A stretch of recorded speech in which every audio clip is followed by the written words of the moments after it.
Oh, perfect. All right, back.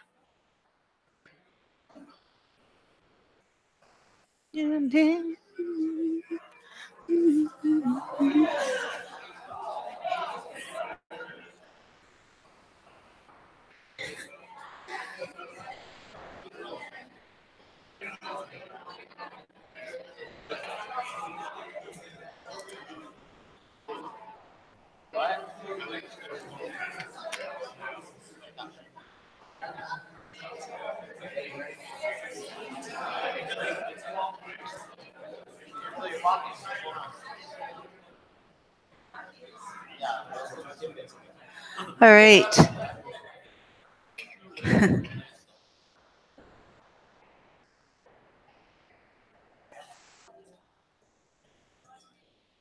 So we're continuing with our sermon series, See the Need, Meet the Need.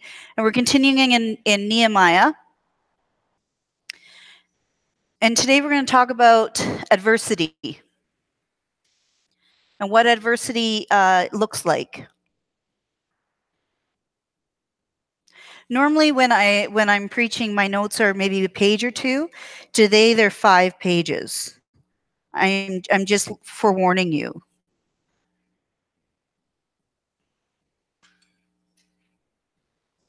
But who knows where we're going to go. Nehemiah 2:19-20 says, but when Sanballat the Hornite and Tobiah the Ammonite official and Geshem the Arab heard about it, they mocked and ridiculed us. What is this you're doing? They asked. Are you rebelling against the king? And I answered them by saying, the God of heaven will give us success. We, his servants, will start rebuilding. But as for you, you will have no share in Jerusalem or any claim or historic right to it. There were these 3 men that dogged Nehemiah his whole campaign to rebuild the wall. Didn't like what they were doing. Completely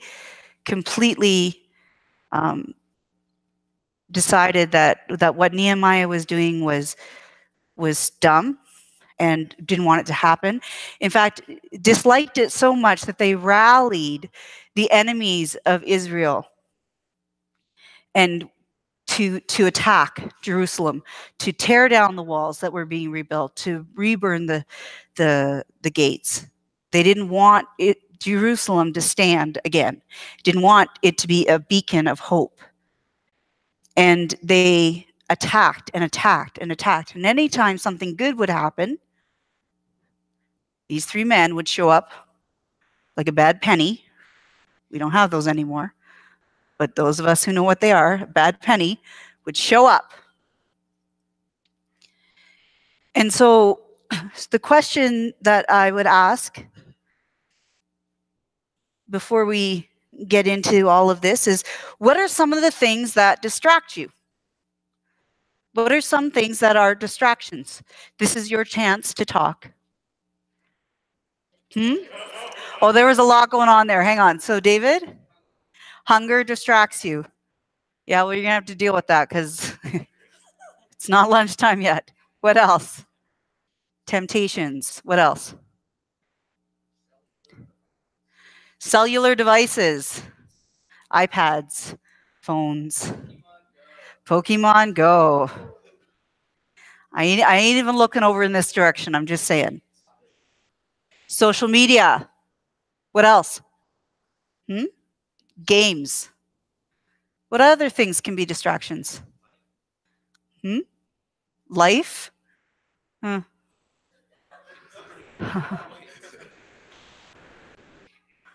What else? Deciding what to wear in the morning. That's definitely a distraction for me. Yeah. School. Somebody said school. School can be a distraction. The busyness of life. Yeah. Friends. That's a good one. Yeah. Girls.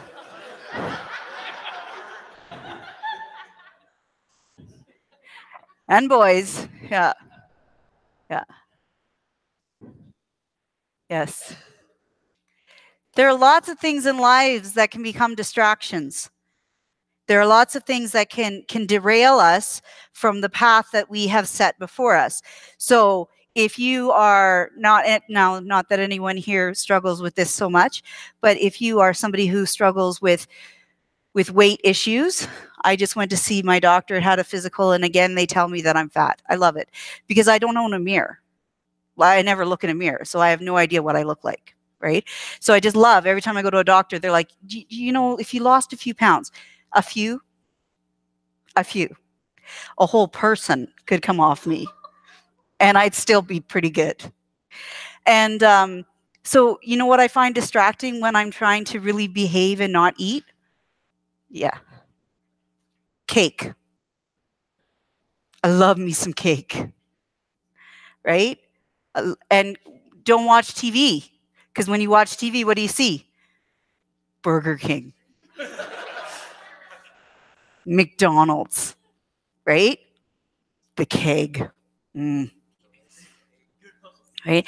And when I go out to eat, I'm very conscious of the decisions I make on what I'm going to eat. But then there are every once in a while, I don't like fall off the wagon. I jump off the wagon into the biggest bowl of pasta I can find. Yes, distractions, right? Sometimes you're in this mode where you have to get work done and you're at home and all of a sudden there's like a cobweb in the corner of your house and oh yeah, I should probably get to that.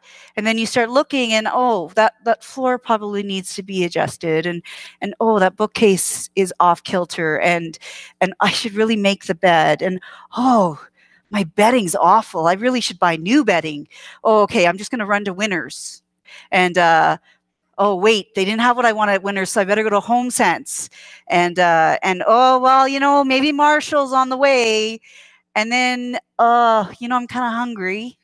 So Dairy Queen's right there. So and then by the time you get home, I'm so tired I have to go to bed.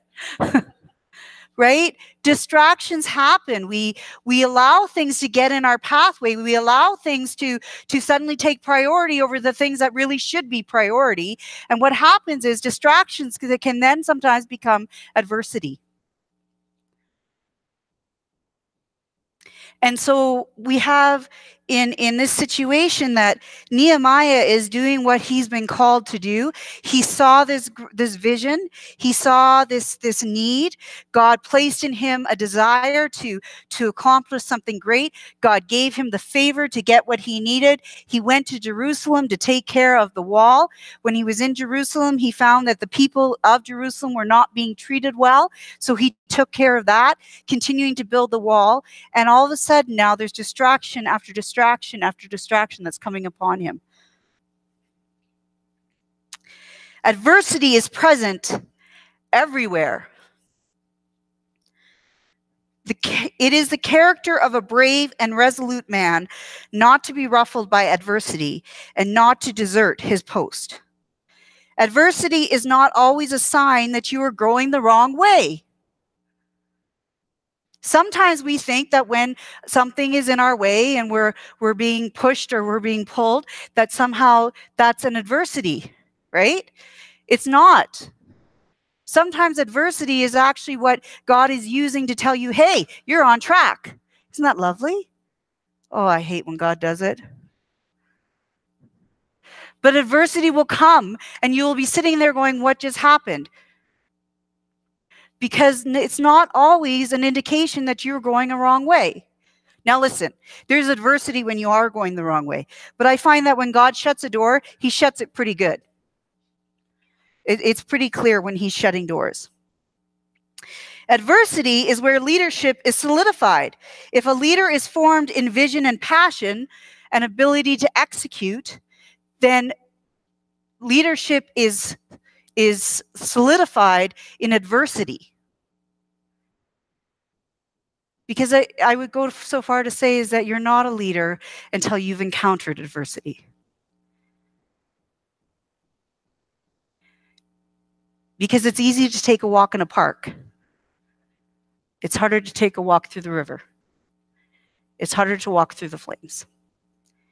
It's harder to climb a mountain. So if leadership is created by passion and vision and the ability to execute, then leadership is solidified when we encounter adversity. And you have to learn how to deal with adversity. You know, when I have nieces and nephews and they go to school, and my one niece, Lily, came home Mia, she came home one day and she was maybe 6 or 7. And I was living in Barhead. And so when something would happen, sometimes they would call. I don't know why they would call me, but they would call me, and she's like, "Auntie," and I'm like, "What happened?" She goes, "This kid called me a name." And I'm like, "He called you a name? Why would he call you a name?" "He's so mean." I said, "Well, what did he call you?" "Cheerios." "Oh, okay, Cheerios," because her last name is Ciros. So he called her Cheerios. And I had to explain to her that maybe it was a nickname, or no, it was so mean. He was calling me Cheerios. And so there was this moment that we can teach how to deal with people who aren't always nice. Now, when I was a kid, there were bullies. How many of you had bullies when you were younger? I had bullies. I grew up in a small town called Indian Head, Saskatchewan. My mother is Native, but I'm white looking, and my last name is Wong. Ask me how popular I was in school.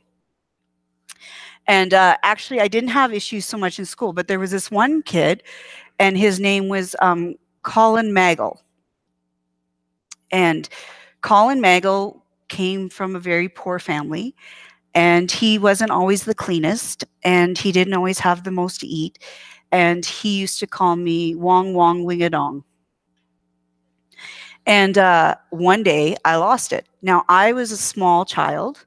I'm a small woman, but I was a small child, but I had a lot of rage. And so he did it one too many times, and I knocked the snot out of him. So I chipped his tooth. He had a bleeding nose. His lip was fat.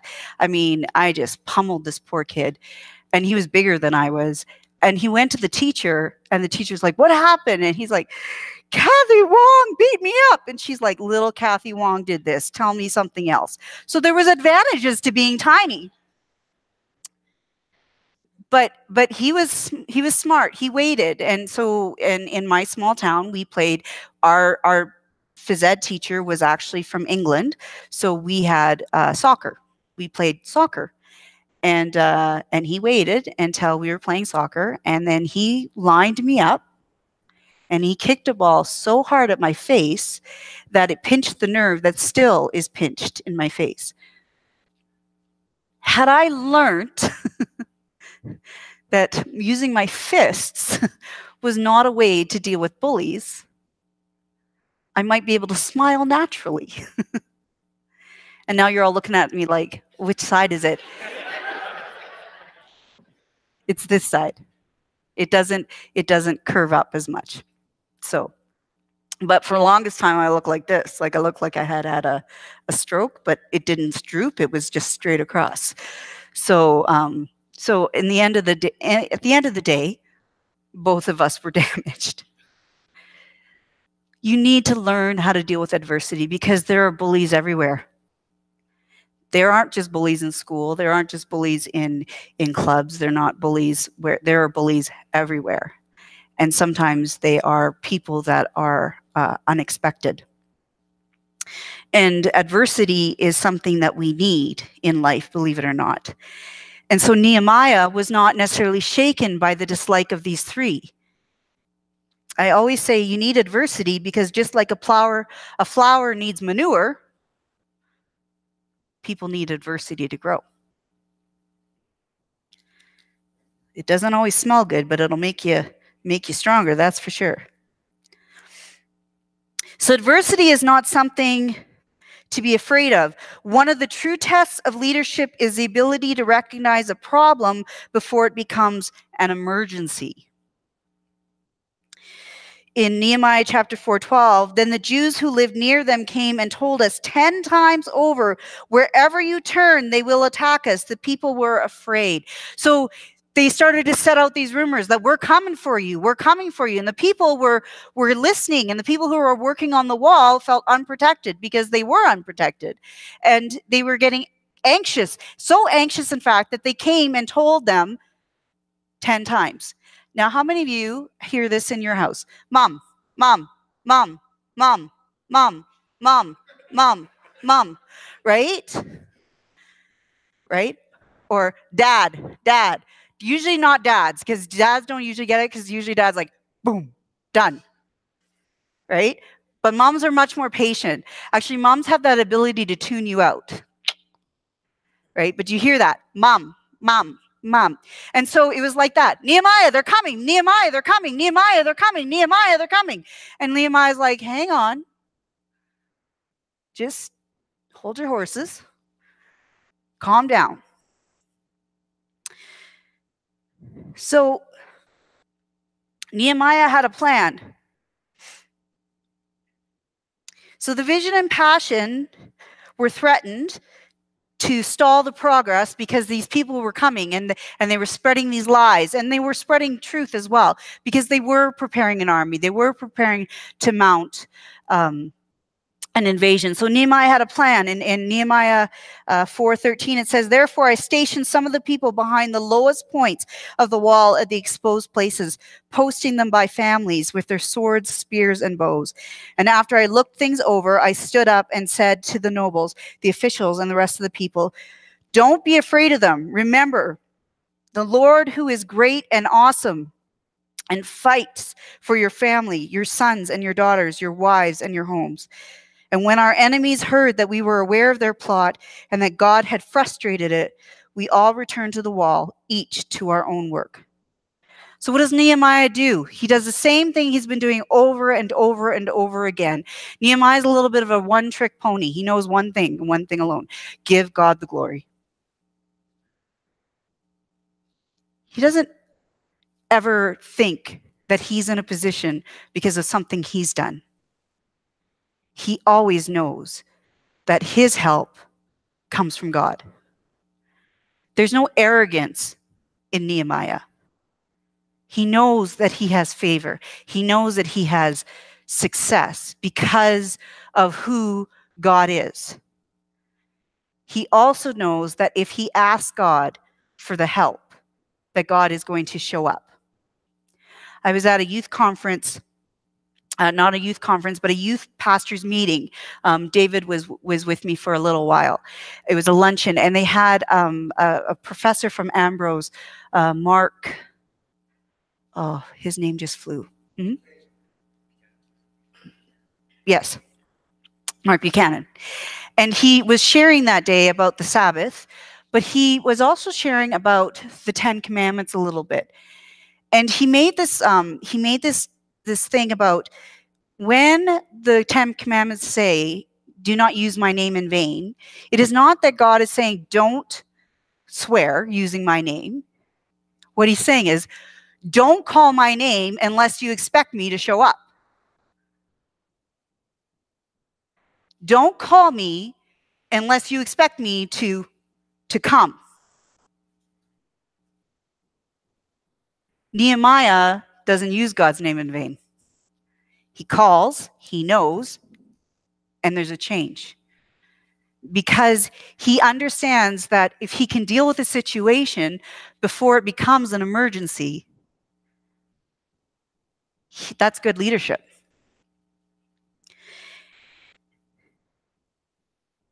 And God is still present. Like, that's hard to think out sometimes. That God is here. And when you go with wherever you're going, he's there. And when you get to where you're going, he's there. And he didn't travel with you, he just happens to be everywhere. God is always present.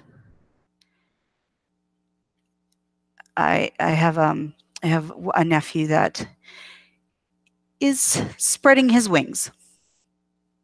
Sometimes it's hard.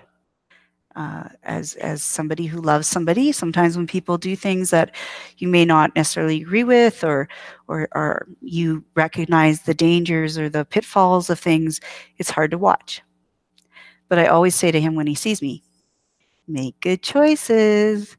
God is with you. Yeah, he's not happy with me. You and I say that.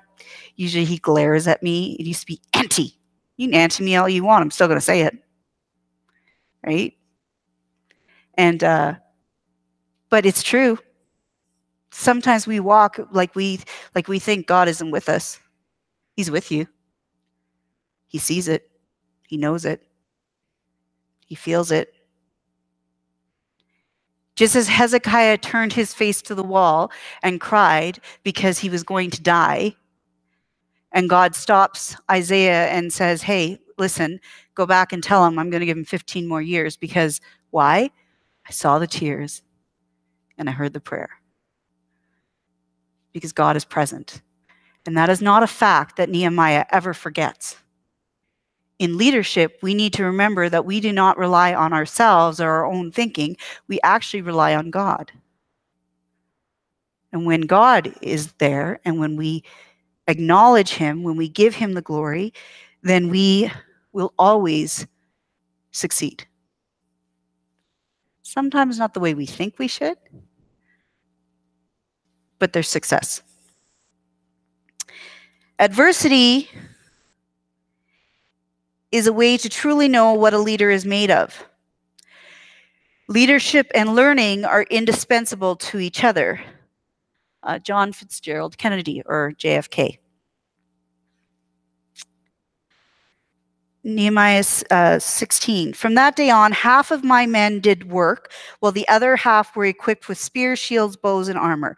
The officers posted themselves behind all the people of Judah who were building the wall. Those who carried materials did the work with one hand and held a weapon in the other, and each of the builders wore his sword at his side as he worked. But the man who sounded the trumpet stayed with me. Nehemiah put the people's safety first. He made adjustments so that they were prepared. It wasn't that you guys are foolish, we're going to build this wall and that's it. Remember last week we talked about, for those of you who are with us, we talked about having tunnel vision. Nehemiah didn't have tunnel vision. He was able to see things outside of the scope of what God had given him. Not as a distraction, but that he was able to deal with the things that were coming at him from all sides so that his goal was accomplished. That nothing got in the way of what he was trying to accomplish, what God had called him to do. And so the same thing is happening here. He's not concerned about the wall getting built in maybe half the time. They were making really good progress. They were finishing quickly. Things were happening so fast. He wasn't worried that, oh, I'm going to be slowing down. No. I want the people to be able to work. And in order for them to be able to work, they need to feel like they're safe. So we're going to do things differently so that they can feel like they're safe, that I am listening to what they're saying, and that they are ready should anything happen. And so he adjusted for what may or may not occur. He was preparing for what may or may not occur. He was learning as he was going.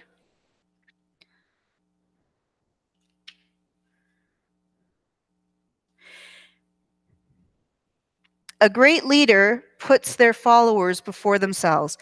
True leadership must be for the benefit of the followers, not the enrichment of leaders. That's hard. Because we know so many people who are bad leaders, where it's all about them. That everything they do is to benefit them. But good leaders put everybody before themselves. Best leader in the world? Jesus Christ. And what did he teach us? That the least shall be first.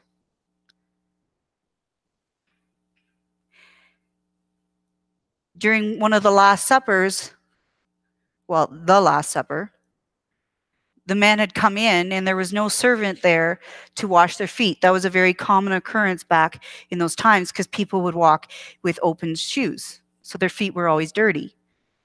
And so when you would walk into somebody's home, there would be a servant and their job was to wash the feet. It was a lowly position. And Jesus gets down, he puts a towel over his clothing and takes a basin and a jug, and he starts to wash the disciples' feet.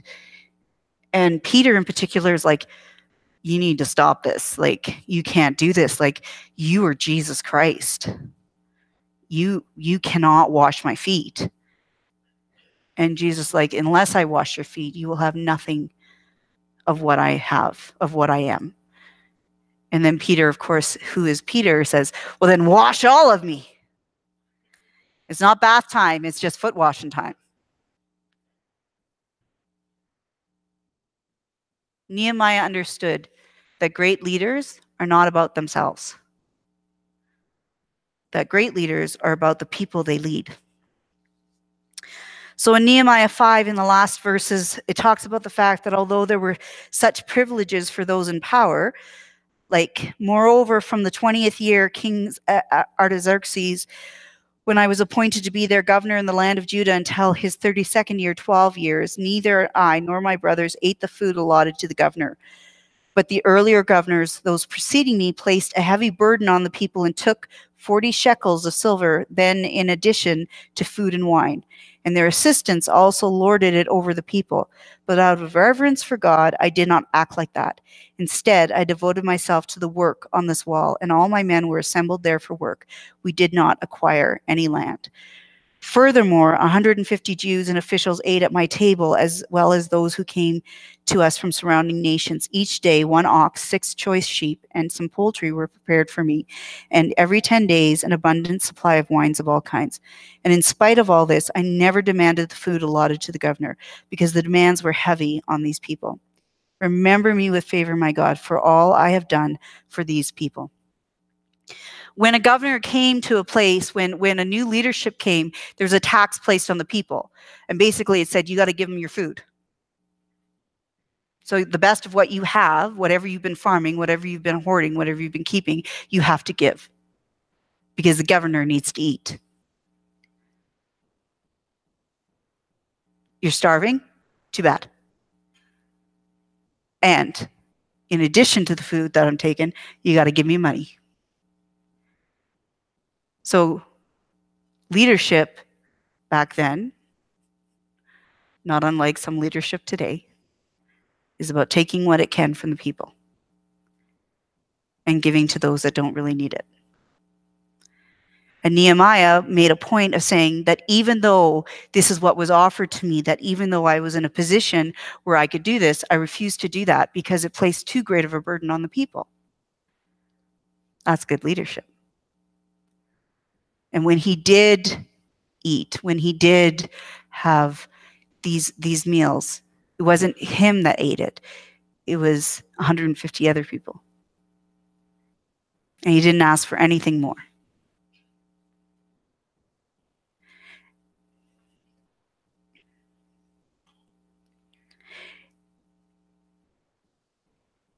Nehemiah may have been the leader, but he knew it was God. He knew it was God who was in charge. He knew it was God that was the position of authority. He thought of his people and then he put them first. He walked humbly.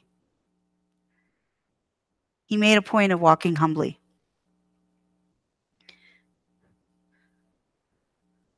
So what? So what scares you about adversity? Psychology tells us that everybody has a flight or fight response. That when you encounter adversity, you're either going to fly away or you're going to turn around and fight.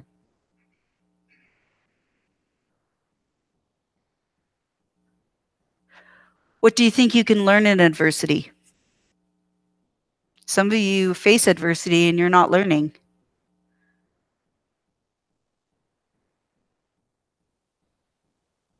It's okay, it happens to me too. God puts me in a certain position, and he keeps putting me in that position until I learn what I need to learn from that position.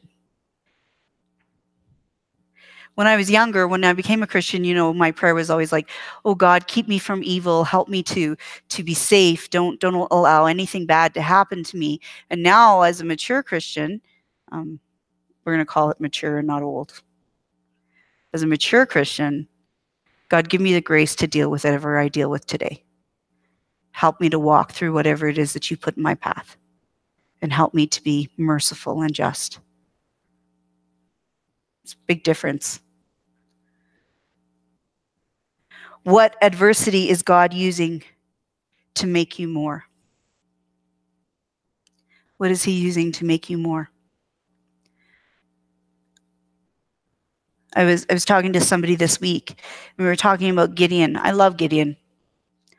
I love the story of Gideon. I love lots of stories, but I love the story of Gideon because Gideon is in this wine press and he's hiding from people, and he's trying to thresh the little bit of grain that he could glean, and it wasn't very much. And he's hiding, and the angel of the Lord comes and says, "Greetings, mighty warrior. The favor of the Lord is upon you." And Gideon's like, I don't know who you think you're talking to, but I'm the least of the least of the least of the least. But here's the thing about God. God puts in each of us greatness. Everyone. And in adversity, he calls that greatness out. Because he calls us by the name that he knows we are, not by the name we see ourselves as. And great leadership knows how to call greatness out of people, because they spend time with the one who taught them how to do that. So there's a song that I've been singing for a while now.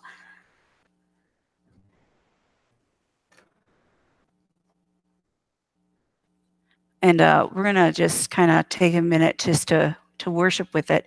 It's Michael W. Smith. It's called "This Is How I Fight My Battles."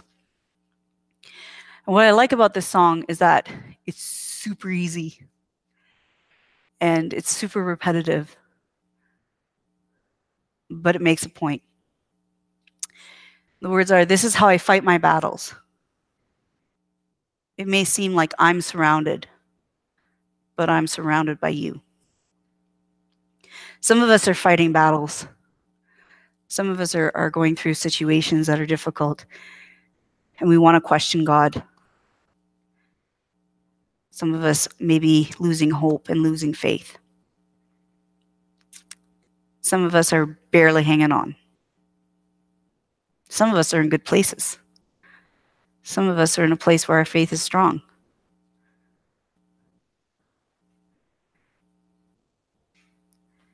But we need to learn how to fight our battles. And our battles aren't when somebody calls us wing-a-wong ding-dong to beat the snot out of some kid, but to let God go before us. And so I choose to fight my battles by prayer. I choose to fight my battles by letting God show me and give me wisdom. How are you going to fight your battles?